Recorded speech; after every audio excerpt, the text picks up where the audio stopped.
هي الحلقات تحفظني بآيات من القرآن، هي الحلقات تملأني بحب المصطفى العدنان، هي الحلقات تحفظني بآيات من اعوذ باللہ من الشیطان الرجیم، بسم اللہ الرحمن الرحیم۔ ناظرین کرام، السلام علیکم ورحمۃ اللہ وبرکاتہ۔ انشاءاللہ تبارک و تعالی آج ہم لوگ پڑھیں گے النحو الکبیر کا سبق نمبر 15۔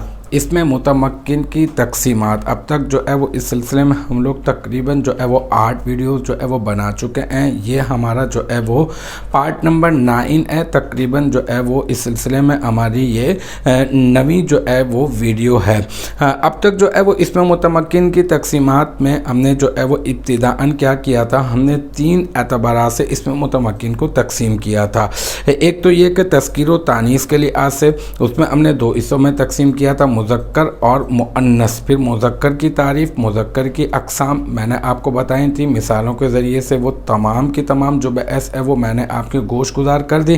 پھر اس کے بعد مؤنث، اور پھر مؤنث کی تعریف میں نے آپ کو بتائی تھی۔ پھر مؤنث سماعی کی پہچان کا طریقہ میں نے آپ کے گوش گزار کیا تھا، اور پھر باقاعدہ طور پہ ایسے اسما بھی بتائے تھے میں نے آپ کو کہ جن میں تذکیر و تانیث یعنی مذکر اور مؤنث دونوں استعمال کرنا جنہیں جائز ہوتا ہے۔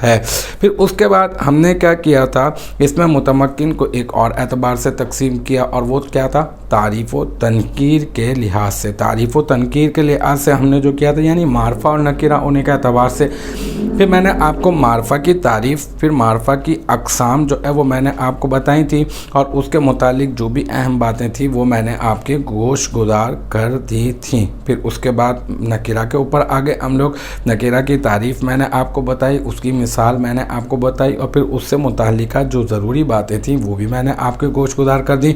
پھر ایک تیسری تقسیم اس میں متمکن کی جس کا آغاز ہم نے کیا تھا وہ تھی افراد پر دلالت کے اعتبار سے۔ پھر افراد پر دلالت کے اعتبار سے ہم نے اس میں متمکن کو 3 حصوں میں تقسیم کیا تھا، ایک واحد، ایک تثنیہ اور ایک جمع۔ واحد کی تعریف، واحد کی مثال، پھر تثنیہ کی تعریف، تثنیہ کی مثال، پھر جمع کی تعریف اور جمع کی مثال میں نے آپ کو بتائی تھی۔ پھر ہم نے جمع کو مزید جو ہے وہ 2 اعتبارات سے تقسیم کیا تھا۔ ایک تو پہلا یہ کہ واحد کا وزن سلامت رہنے یا نہ رہنے کے اعتبار سے، اس میں ہم نے 2 حصوں میں کیا تھا، ایک تو جمع سالم اور ایک جمع مکسر۔ سالم وہ جمع ہوتی ہے جس میں واحد کا وزن سلامت رہتا ہے جمع بناتے وقت، اور مکسر وہ ہوتی ہے جس میں واحد کا وزن سلامت نہیں رہتا ہے۔ سالم کی پھر ہم نے 2 جو ہے مزید تقسیم کی تھی، جمع مذکر سالم اور جمع مؤنث سالم۔ پھر ایک اور ہمارا ایک افراد پر دلالت کے اعتبار سے جمع کی ہم نے جو ہے وہ ایک اور تقسیم کی تھی، ٹھیک ہے، وہ یہ تھی کہ اس میں واحد کا وزن سلامت رہنے یا نہ رہنے کے اعتبار سے جمع کو تقسیم نہیں کیا تھا، بلکہ افراد کی تعداد کے اعتبار سے جو ہے وہ ہم نے جمع کی تقسیم کی جو ہے وہ بات کی تھی۔ آج جو ہے انشاءاللہ تعالی ہم لوگ اسی کے اوپر ہی بات کرنے والے ہیں، افراد کی تعداد کے اعتبار سے جمع کی تقسیم۔ اس کو یاد رکھیں کہ 2 حصوں میں تقسیم کیا جاتا ہے، ایک ہوتی ہے جمع قلت اور ایک ہوتی ہے جمع کثرت، ٹھیک ہے۔ قلت تو ویسے قلیل کو کہتے ہیں اور کثرت جو ہے وہ ویسے کثیر کو کہتے ہیں، لیکن یہاں پر جمع قلت کس کو کہیں گے یہ میں آپ کو بتا دیتا ہوں۔ اور اس کلاس میں اس پارٹ نمبر 9 میں جو ہے وہ صرف ہم جمع قلت کے بارے میں پڑھیں گے، پھر ایک اور پارٹ بنائیں گے، وہ لاسٹ جو ہے وہ ہمارا پارٹ ہوگا، اور اس میں جو ہے ہم لوگ جمع کثرت کے بارے میں پڑھیں گے۔ تو جمع قلت کیا ہوتی ہے یاد رکھیں، دیکھیں واحد تو 1 پر دلالت کرتا ہے، تثنیہ 2 پر دلالت کرتا ہے، اور 2 سے جو زیادہ پر دلالت کرتا ہے وہ ہوتا ہے جمع۔ اب 2 سے زیادہ مطلب 3۔ اب جو ہے وہ جمع قلت کس کو کہا جاتا ہے، جو 3 سے لے کر 9 تک یا پھر 3 سے لے کر 10 تک کے افراد پر دلالت کرنے کے لیے جو جمع ہوتی ہے اس کو ہم کہتے ہیں جمع قلت۔ تو جمع کثرت کیا ہوگی، جمع کثرت اس سے آگے یعنی 9 سے آگے یا پھر 10 سے آگے لا انتہا تک جو ہے وہ جمع کثرت ہوگی۔ جب جمع کثرت کی بات آئے گی تو انشاءاللہ تعالیٰ پھر میں آپ کو دوبارہ سے میں آپ کو تعریف میں آپ کو بتاؤں گا۔ ابھی آپ جمع قلت کی تعریف کو اپنے ذہن میں رکھ لیں کہ جمع قلت وہ جمع ہوتی ہے جو 3 سے لے کر 9 تک یا پھر 3 سے لے کر 10 تک کے افراد کے اوپر دلالت کرنے کے لیے لائی جاتی ہے۔ اب میں آپ کو جمع قلت کے جو مشہور جو اوزان ہیں وہ میں آپ کو بتا دیتا ہوں۔ ایک ہے افعال، ٹھیک ہے، آپ نے بہت سنا ہوگا، جیسے کہ اشجارن ہے نا، یہ جمع ہے، شجرن کی جمع ہے۔ اسی طریقے سے جو ہے وہ انصارن، ٹھیک ہے، یہ بھی جو ہے وہ جمع ہے۔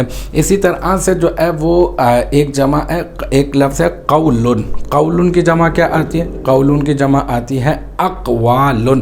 تو افعالن جیسے کہ اقوالن، یعنی اقوال کیا ہوتے ہیں؟ اقوال جو چیزیں زبان سے بولی جاتی ہیں نا وہ اقوال، جیسے اقوال زرعی آپ نے سنا ہوگا نا، وہ جو مطلب اچھی اچھی جو باتیں ہوتی ہیں، سنہری جو حروف ہوتے ہیں، اس کو ہم لوگ اقوال زرعی کہتے ہیں۔ اچھا، پھر ایک اور جمع قلت کا وزن ہے، وہ ہے افعالن، ٹھیک ہے، اس کے وزن پر آتا ہے مشہور لفظ اقلبن۔ اقلبن جو ہے وہ قلبن کی جمع ہے۔ قلبن کیا ہوتا ہے؟ قلبن ہوتا ہے کتا، ٹھیک ہے نا۔ اس کا جو ہے نا وہ استعمال، اس قلب لفظ کا استعمال جو ہے وہ باقاعدہ قرآن پاک میں بھی ہوا۔ سورہ کہف میں جو اصحاب کہف کے کتے کی جب بات آئی نا، تو وہاں پر یہ لفظ جو ہے وہ قلبن باسط ذراعیہ بالوسید، اس طرح کی آیت جو ہے وہاں پر موجود ہے جہاں پر قلب لفظ کا استعمال ہوا۔ اور قلبن کی جمع کیا ہے؟ قلبن کی جمع ہے اقلبن، اور اقلبن کس کے وزن پر ہے؟ افعالن کے وزن پر ہے۔ اور اقلبن کا وزن کیا ہے؟ اقلبن جو ہے وہ اس کا معنی کیا ہے؟ اقلبن کا معنی ہے بہت سے کتے۔ اسی طرح سے جمع قلت کا ایک اور وزن ہے، وہ ہے افعلتن۔ افعلتن، افعلتن کے وزن پر ہے اعوینتن۔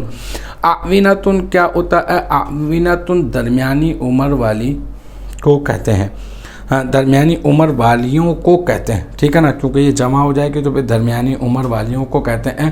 افعلتن کے وزن پر ہے یہ اعوینتن۔ اسی طرح سے ایک لفظ ہے فعلتن، ٹھیک ہے، یہ فعلتن ایک وزن ہے، اور اس کے وزن کے اوپر جو ہے جیسے مشہور غلمتن۔ غلمتن وہ لڑکے جن کی مونچھیں جو ہے وہ نکل کر آ جائیں تو ان ایسے لڑکوں کو کہتے ہیں غلمتن۔ اچھا، پھر اسی طرح سے ایک ہے مفعلون۔ مفعلون، اچھا، یہ جو مفعلون ہے یہ جمع مذکر سالم میں بھی ہم نے پڑھی تھی، تو اس کو یاد رکھ لیں۔ اس کے وزن پہ تو بہت سارے ہوتے ہیں، مسلمون ہے نا، تو اب مسلمون بہت مشہور و معروف، اس کی مثال ہے مسلمون کا معنی ہے مسلمان مرد، بغیر الف لام کے اگر ہم اس کہیں گے تو مطلب مسلمون، اس کا معنی ہے بہت سارے مسلمان مرد۔ اسی طرح سے ایک اور وزن ہے اس کا، وہ ہے مفعلاتن، اور اس کے وزن پر کیا آتا ہے؟ اس کے وزن پر آتا ہے مسلماتن، بہت ساری عورتیں۔ تو یہ 6 اوزان ہیں جمع قلت کے، آپ اس کو یاد رکھ لیں۔ ایک ہے افعالن، افعالن، افعلتن، فعلتن، مفعلون اور مفعلاتن۔ تو آج کی کلاس میں ہم نے کیا سیکھا؟ آج کی کلاس میں ہم نے افراد کی تعداد کے اعتبار سے جو جمع کی تقسیم کی تھی، ہم نے اس میں 2 حصوں میں تقسیم کیا، اس کو ایک جمع قلت اور ایک جمع کثرت۔ آج کی کلاس میں ہم نے جمع قلت کے متعلق جو ہے وہ جانا، اس کے بارے میں سیکھا، اس کی تعریف اور اس کے اوزان کو ہم نے پڑھا، جانا، سمجھا، اور مجھے امید ہے کہ یہاں تک کی جو بات ہے وہ آپ کی سمجھ میں آ گئی ہوگی انشاءاللہ تبارک و تعالی۔ نیکسٹ ٹائم اگلی ویڈیو، اگلی کلاس کے ساتھ ملاقات ہوگی، جب تک آپ اپنا بہت خیال رکھیے گا۔ وآخر دعوانا ان الحمدللہ رب العالمین۔